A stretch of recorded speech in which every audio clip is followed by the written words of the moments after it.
Continuamos con esta serie de temas que nos revelan el gran deseo de Dios de habitar con nosotros.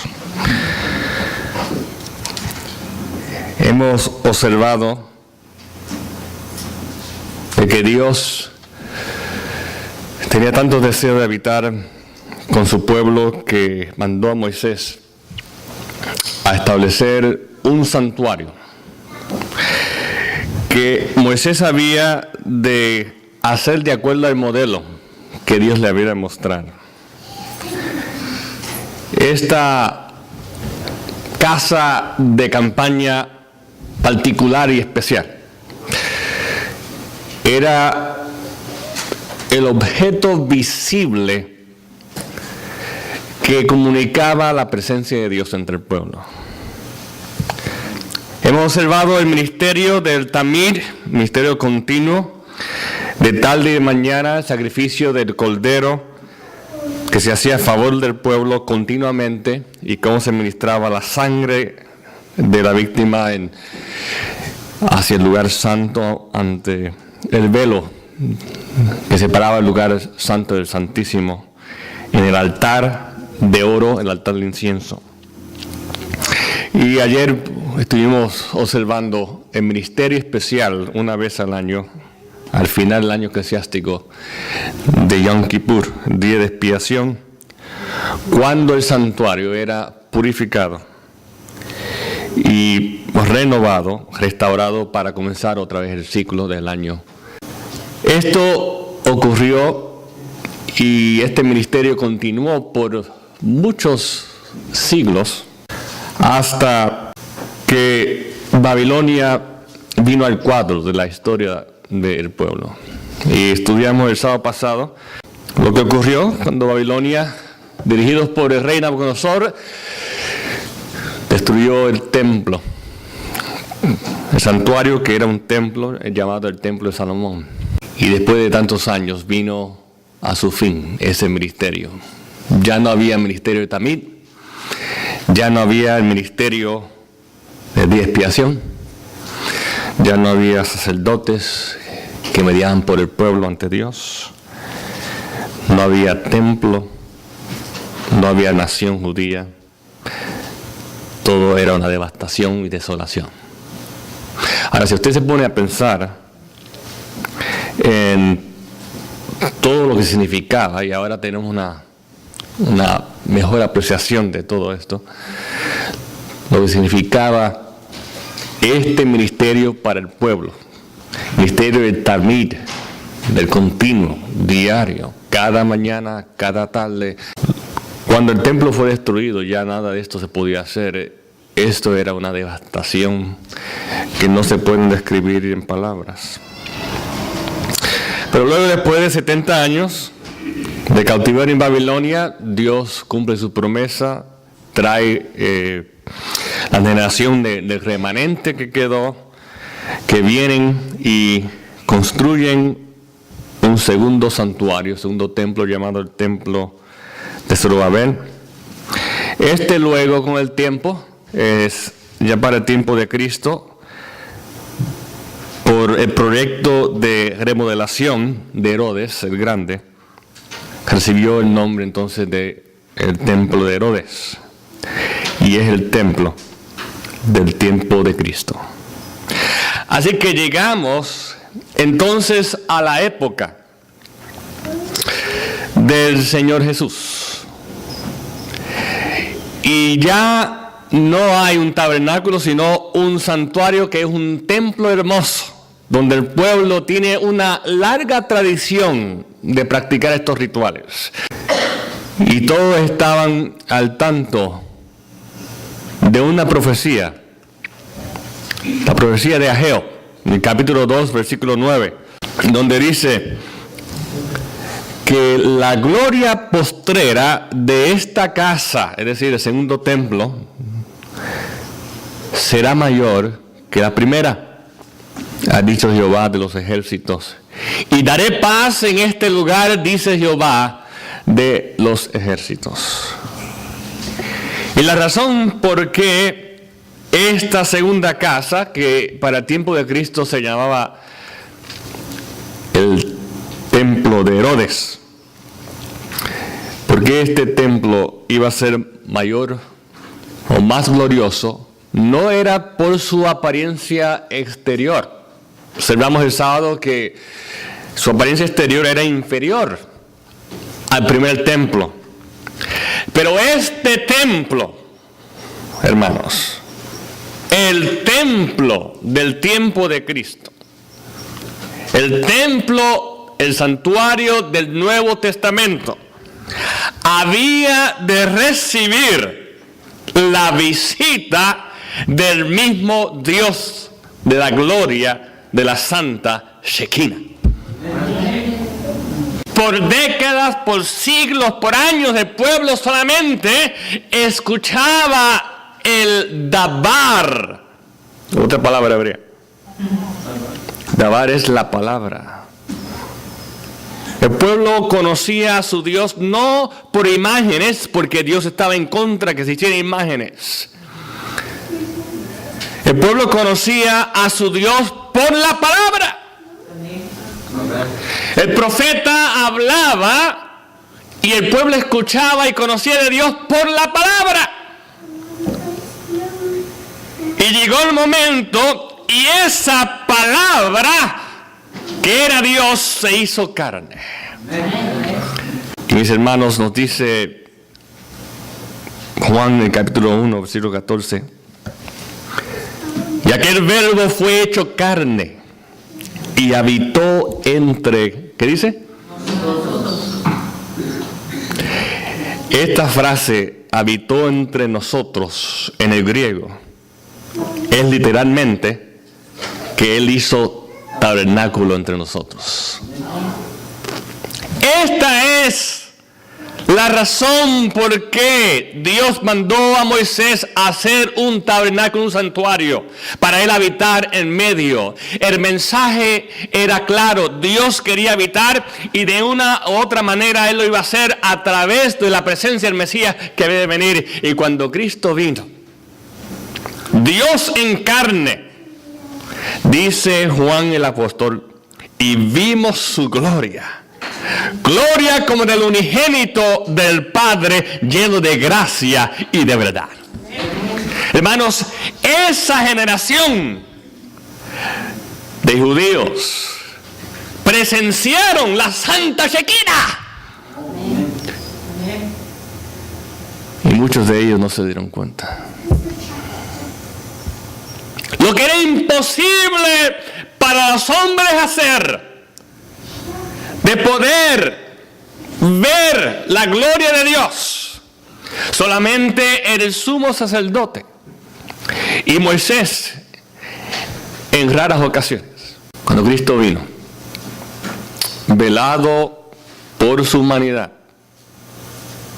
Él era la gloria manifestada de Dios. Por eso, mis hermanos, este templo, el profeta Ageo predijo que era el templo que iba a haber mayor gloria. Observamos que en este templo, Jesús desde muy pequeño, como bebé, fue dedicado en este templo. En este templo, a la edad de 12 años, Jesús dialogaba con los maestros de la ley y los asombraba de su sabiduría. En este templo, durante su ministerio corto de 3 años y medio, Jesús limpió este templo de los cambistas, de sus abusos religiosos. Y finalmente, en este templo, Jesús salió por última vez, triste, despidiéndose para nunca más volver. La gloria de Dios sin carne también dejó el templo y miraba de lejos tristemente, porque Él sabía que el templo sin la gloria de Dios no era más que una estructura. Por eso encontramos la predicción de Jesús de Mateo 24, 1 y 2, donde donde dice, cuando Jesús salió del templo y se acercaron sus discípulos para mostrarles los edificios del templo. A veces los discípulos daban pena por su ignorancia. Jesús estaba contemplando el templo triste, reconociendo lo que venía. Y él respondió, les dijo, ¿veis todo esto? De cierto os digo que no quedará aquí piedra sobre piedra que no sea derribada. Jesús predijo lo que había de ocurrir con el santuario. Y así mismo fue. En el año 70, el ejército romano bajo Tito destruyó el templo con fuego. Y esto fue un evento histórico tan importante que hoy usted puede ir a Roma y usted va a encontrar este arco llamado el Arco de Tito. Y esa entrada, usted ve ahí, se llama la entrada triunfal. Y si usted se acerca ahí dentro de esa entrada, usted va a ver esto. ¿Qué usted ve ahí? ¿Qué es esto? Candelabro. Recuerden, el arca del pacto ya no estaba con el pueblo. Pero los romanos se llevaron lo que podían. Y ahí está un monumento dedicado al triunfo de los romanos. Pero para nosotros más importante y más triste, la derrota de los judíos y la destrucción del templo. Esto cumplía la profecía de Jesús que aparece en Lucas 21:20. Jesús dijo, pero cuando vienes a Jerusalén rodeada de ejércitos, sabré entonces que su destrucción ha llegado. Y mis hermanos, la historia del santuario terrenal ahí termina. Hasta el día de hoy no ha habido un templo o un santuario en Jerusalén. Esta destrucción del templo santuario en el año 70, hermanos, no significó el fin de la esperanza del pueblo de Dios. Jesús el Mesías había venido y eso significó que un nuevo santuario había tomado el lugar del viejo. Aún había esperanza para el pueblo de Dios a medida que se enfocaban ahora, no en lo que se perdió en la tierra, sino lo que ahora se ganó en las realidades del cielo. Cuando Jesús, el Mesías, murió en la cruz, los servicios terrenales del santuario encontraron su antitipo y se tornaron irrelevantes. Ya no tenían valor. De hecho, nos dicen los evangelios, y leemos en Mateo el capítulo 27, versículos 50 y 51, que en el momento cuando Jesús murió, le ocurrió esto al santuario, y nos dice allí en Mateo 27, 50 y 51. Mas Jesús, habiendo otra vez clamado a gran voz, entregó el Espíritu. Y aquí el velo del templo se rasgó en dos, de arriba abajo, y la tierra tembló y las rocas se partieron. Esto fue una indicación de que el templo ya no tenía valor, porque el verdadero templo, que es Cristo, ya había venido. La profecía de Daniel 9 se cumplió también, dando fin al sacrificio y ofrenda. En Daniel 9, 26 y 27, hablando de lo que el Mesías haría, dice, y después de las 62 semanas se quitará la vida al Mesías, mas no por sí. Y por otra semana confirmará el pacto con muchos, y a la mitad de la semana hará cesar el sacrificio y la ofrenda. La cortina del santuario se partió, comunicando precisamente lo que la profecía de Daniel había indicado, que cuando el Mesías viniera y diera su vida, los sacrificios y las ofrendas llegarían a su fin. A la ascensión de Jesús al cielo, el santuario celestial entonces fue inaugurado, y el ministerio sacerdotal de Jesús entonces comenzó. Esto fue prefigurado en el tipo de la inauguración del santuario en el Antiguo Testamento. Cuando leemos Levíticos y capítulo 8 nos damos cuenta que allí, al comienzo del ministerio del santuario terrenal, Dios mandó a Moisés hacer una ceremonia especial de ungimiento. Vamos a leerlo ahí, Levíticos, el capítulo 8, versículo 10 al 12. Y dice: y tomó Moisés el aceite de la unción y ungió el tabernáculo y todas las cosas que estaban en él, y la santificó. Y roció de él sobre el altar 7 veces, y ungió el altar y todos sus utensilios, y la fuente y su base, para santificarlos. Así que todo fue ungido en el comienzo de un ministerio, el ministerio sacerdotal al comienzo de el establecimiento del tabernáculo.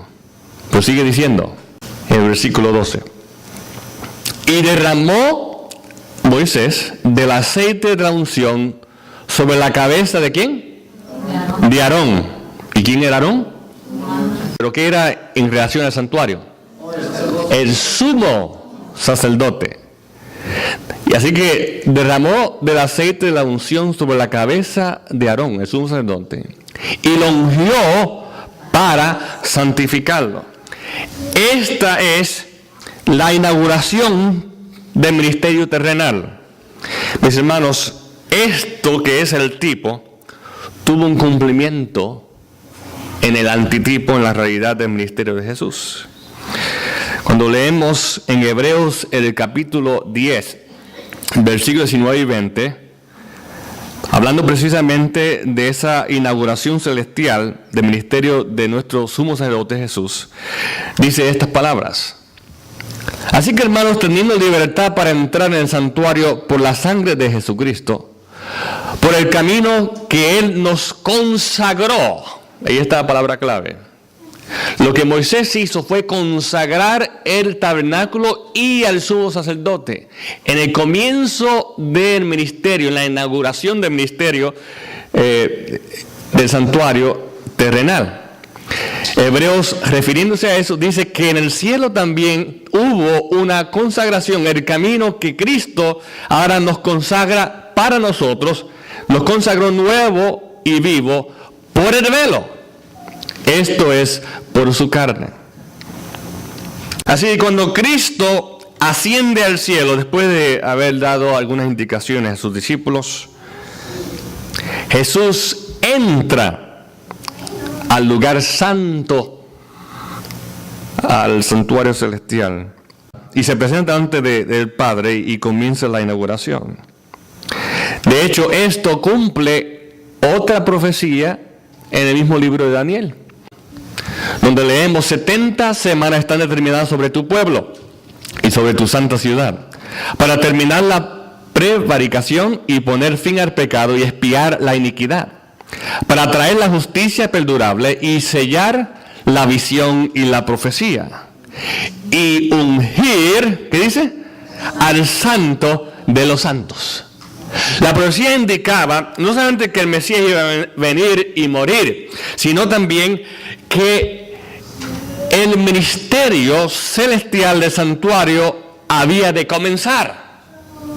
Y esta es la referencia. Así como Moisés ungió el tabernáculo para el comienzo del ministerio del santuario, la profecía indica que a la venida del Mesías, también el santuario celestial comenzaría su ministerio. Esta inauguración del santuario celestial, hermanos, no solo marcó el principio del ministerio sumo sacerdotal de Jesús en el cielo, sino que también marcó el principio de la iglesia cristiana en la tierra. Y esto presenta un principio importante que debo mencionar, que cuando presentemos el tema del juicio, ustedes lo van a observar también. Cuando Cristo hace algo en el santuario celestial, tiene un efecto aquí en la tierra. No se olvide de eso. Es un principio claro. Después vamos a estar apuntando hacia ese principio en diferentes cosas, en los dos temas. Cuando Cristo hace algo en el santuario celestial, tiene un efecto aquí en la tierra. ¿Por qué? Porque Él primeramente es nuestro representante y Él está allí oficiando no para los ángeles, sino para los perdidos que somos nosotros. Aunque los ángeles también van a sacar provecho de su ministerio. Así que cuando Cristo comienza su ministerio en el cielo como sacerdote, nuestro sumo sacerdote, marca el principio de la iglesia cristiana aquí en la tierra. El derramamiento del Espíritu Santo sobre los discípulos fue una indicación del ungimiento del santuario celestial y de Jesús como sumo sacerdote. Cuando Cristo ascendió al cielo y se presentó delante del Padre, el Padre ungió a Cristo. Y cuando ungió a Cristo, Cristo dejó que la unción bajara hasta el pueblo que esperaba en el día de Pentecostés. Fíjense las palabras de Pedro en el día de Pentecostés en su predicación en Hechos capítulo 2, versículos 32-33. A este Jesús resucitó Dios, de lo cual todos nosotros somos testigos. Así que exaltado este Jesús por la diestra de Dios, y habiendo recibido del Padre la promesa ¿de qué? Del Espíritu Santo, ha derramado esto que vosotros veis y oís. Alabado sea el nombre del Señor. Hay una relación, hermanos, con lo que pasa en el cielo y en la tierra. Como dice la oración, sea tu voluntad hecha en el cielo y en la tierra. Gracias a Cristo hay una relación directa entre el cielo y la tierra, al hecho de que Cristo, siendo Dios, se hizo hombre y ha llevado su humanidad al cielo. Tenemos un representante que está peleando nuestra batalla. Y cuando llegó el momento y Él fue recibido por el Padre y su sacrificio fue aceptado, Él cumplió la promesa. El comienzo de la iglesia cristiana se debe al hecho de que hay un santuario en el cielo. El comienzo de la iglesia aquí en la tierra se debe a que tenemos un sumo sacerdote que viviendo en nosotros traspasó los cielos y nos representa delante del Padre. Esto es tan importante que la sierva del Señor tiene mucho que decir acerca de este incidente. Y yo quiero ahora citarle en forma abundante. Y de hecho, quiero hacer una observación para aquellos que también podrían escuchar este tema luego. Lo que ustedes van a ver allí, en las pistas, subrayado, es una traducción literal de lo que la sierva del Señor dijo en inglés. Y hago esa observación porque me di cuenta, preparando para estos temas, que en la versión en español cambiaron algunas palabras, que aunque para alguien que lee, un novato lo lee, no ve mucha diferencia, pero cuando uno lee lo que dice el original inglés, las palabras son importantes, las palabras específicas que aparecen en esta traducción literal. Así que hago esa observación. Y dice el Señor del Señor, y esto aparece en el Comentario Bíblico Adventista, el tomo 6, página 1055. Para aquellos que tienen comentario bíblico saben que en la parte final de cada comentario hay varias citas de Ellen G. White, pionera de la Iglesia Adventista y profetisa. Dice allí, durante 10 días los discípulos presentaron sus peticiones por el derramamiento de su Espíritu. Y Cristo en el cielo añadió su intercesión. Esta era la ocasión de ascensión e inauguración, un jubileo en el cielo. Él había ascendido a lo alto llevando cautiva la cautividad y ahora pedía el don del Espíritu para poder derramarlo sobre sus discípulos. Luego sigue diciendo en Hechos de los Apóstoles, página 31 y 32. Esta otra cita que otra vez describiendo el mismo evento. La ascensión de Cristo al cielo fue la señal de que sus seguidores iban a recibir la bendición prometida.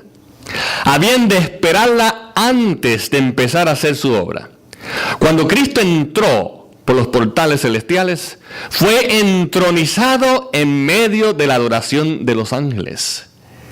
Tan pronto como esta ceremonia hubo terminado, el Espíritu Santo descendió sobre los discípulos en abundantes raudales.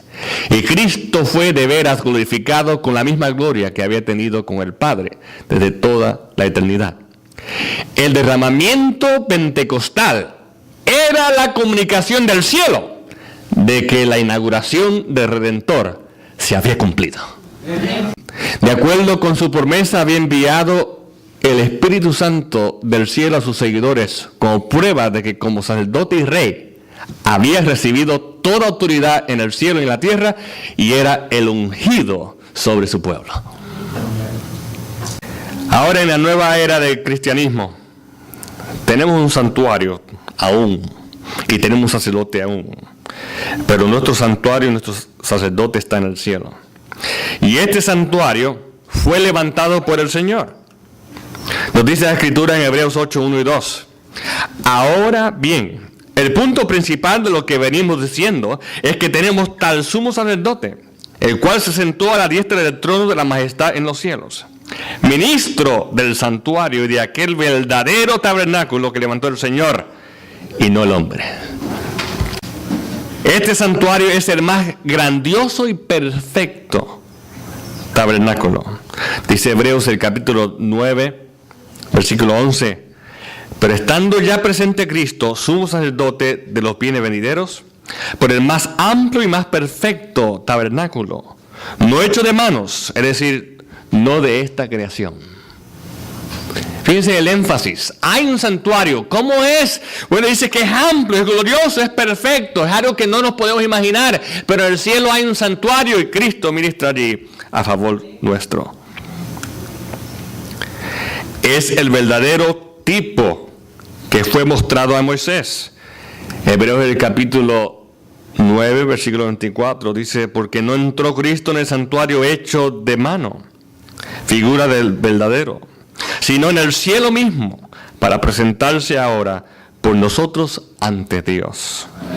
Y Hebreos 8:5 nos recuerda el evento del encuentro de Moisés con Dios en el monte, cuando dice: los cuales sirven a lo que es figura y sombra de las cosas celestiales, como se advirtió a Moisés cuando iba a erigir el tabernáculo, diciéndole: mira, haz todas las cosas conforme al modelo que se te ha mostrado en el monte. Hebreos 8:5. Este ministerio de Jesús representa el ministerio más excelente. Hebreos 8, versículo 6. Nos dice: pero ahora tanto mejor ministerio es el suyo, cuanto es mediador de un mejor pacto, establecido sobre mejores promesas. Qué hermoso, hermanos. Existe un santuario, pero es mejor. Existe un sumo sacerdote, pero es mejor. Por eso es que nosotros no tenemos que hoy estar llevando cordero y sacrificios, porque el sacrificio se hizo una vez y para siempre.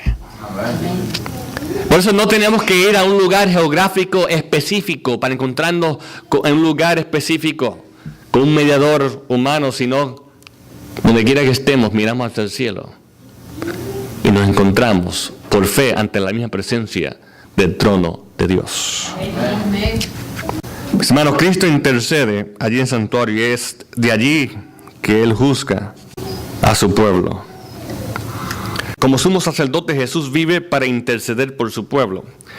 Hebreos el capítulo 7, versículo 25 nos dice: por lo cual puede también salvar perpetuamente a los que por Él se acercan a Dios, viviendo siempre para interceder por ellos. Alabado el nombre del Señor. Por eso tenemos seguridad, por la fe, confianza y esperanza en Cristo.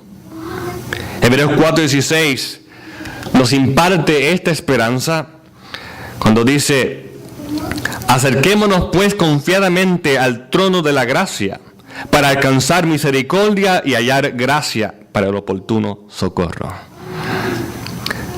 ¿Ustedes se fijan cómo se llama el trono?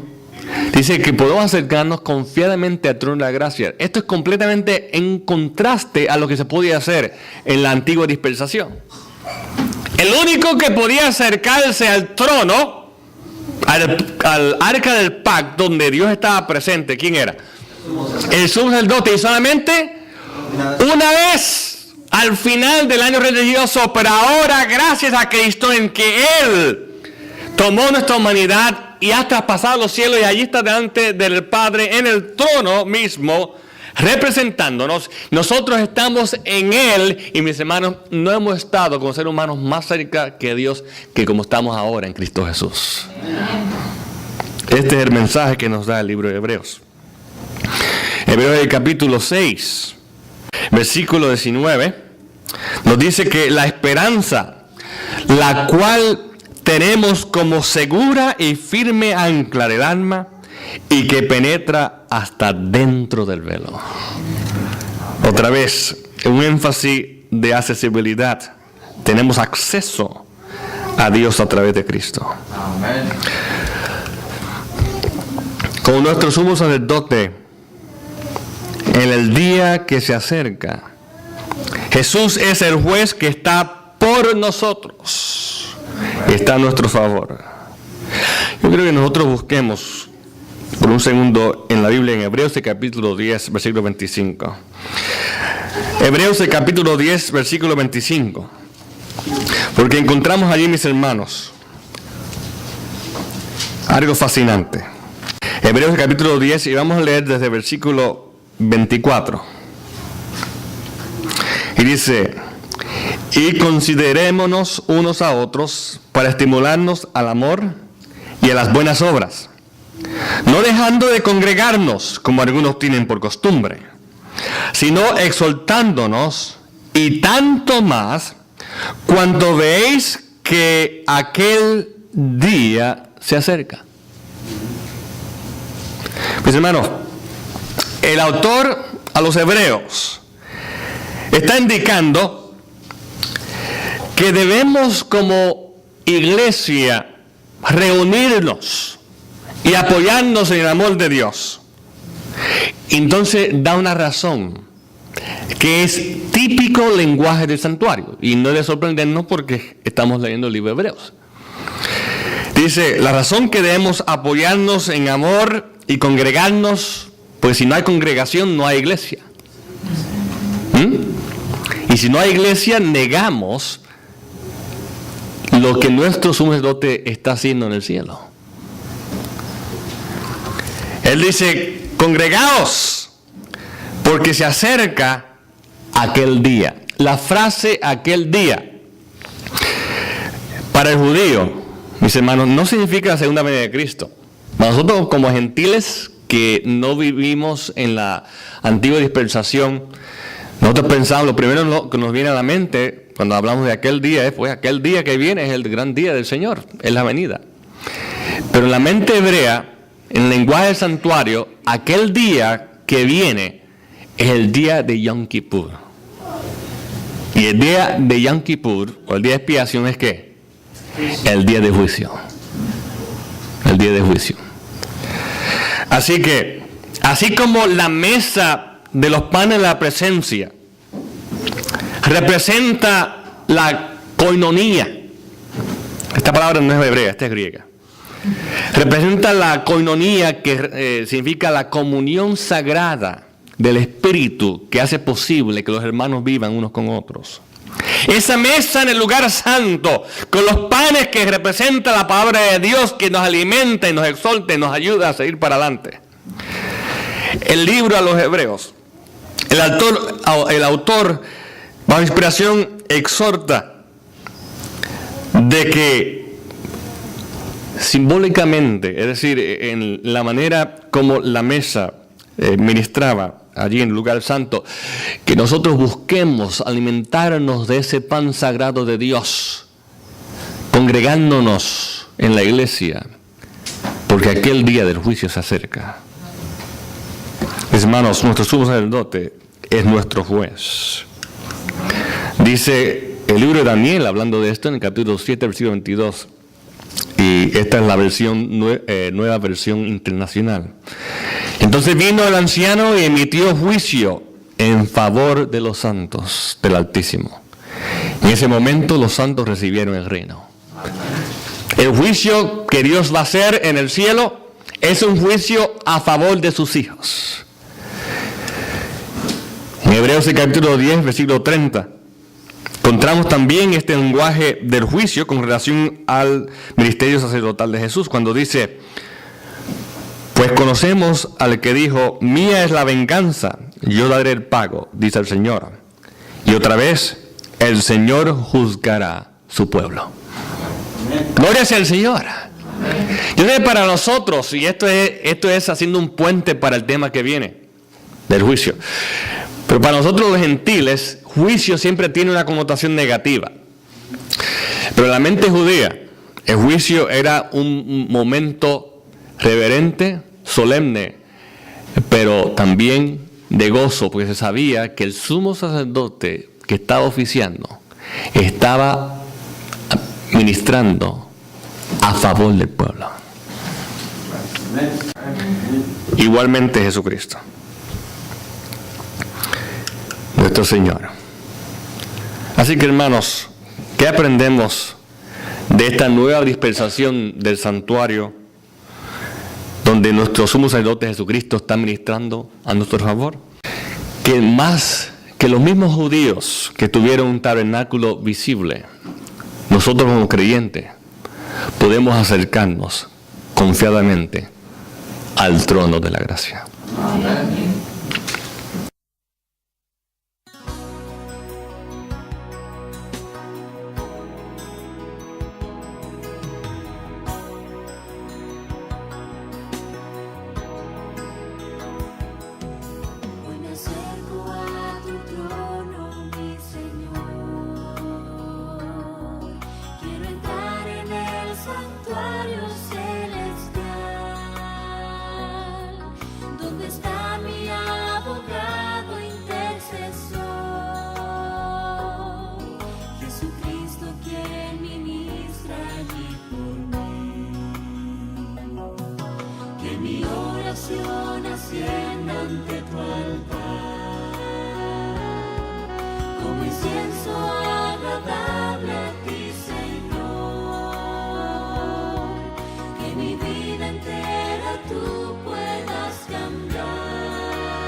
Cristo amor.